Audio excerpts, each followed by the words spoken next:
Hey, welcome back to my YouTube channel. I am Xavier Smith, and today I'm going to be talking about R and R squared in statistics. Basically, what do they mean? How do you interpret them?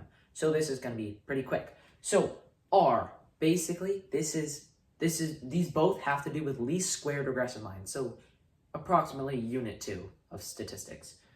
So R is saying if the least squared regression line, like the relationship, is positive or negative. If R is negative, well, it's going down, the slope is negative. And if it's positive, well, it's positive, it's going up. And then the strength, you're saying, is it weak?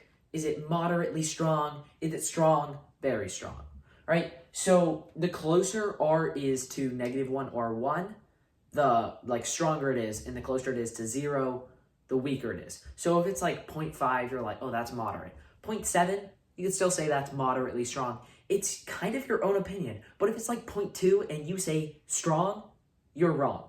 If it's 0.2 and you say moderately strong, you're probably still wrong. Just estimate. You're like, oh, like if you're given a graph and you see all the points kind of look like a line, you're like, oh, that's strong. Or if they got like little dips, you're like, oh, that's strong, right? And the R should like express that. And then R squared is saying that like R squared percent, it's given as a decimal, but you turn it into a percent and by just squaring it, and then I'll get rid of the negative.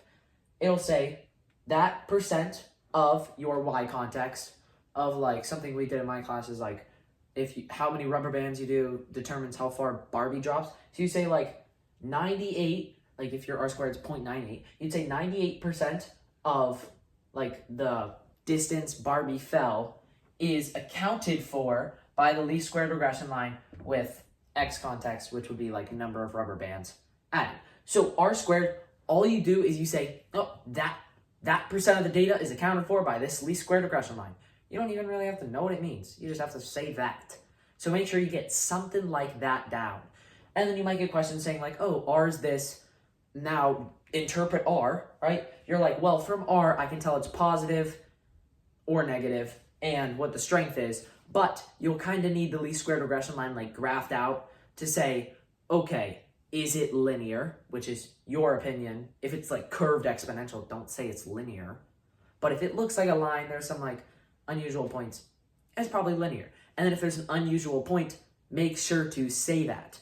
But when they're just asking about R, just make sure you say, oh, positive or negative, and your strength. But if you're given the least squared regression line and R, then make sure you add unusual points, anything that looks unusual to you, and if it's linear or non-linear. Okay, and then of course, R squared, if you're given R, square it, and you'll get R squared, and then just say that percent of Y context is accounted for, like just is accounted for by the least squared regression line. Don't forget X context. So remember, you turn R squared into a percent and say, what? You're just like, well, Y context accounted for by least squared regression line. Because you have a least squared regression line. And then you're just adding context, both of these places. All right, well, thank you for watching. I hope this was helpful, and I hope I see you again.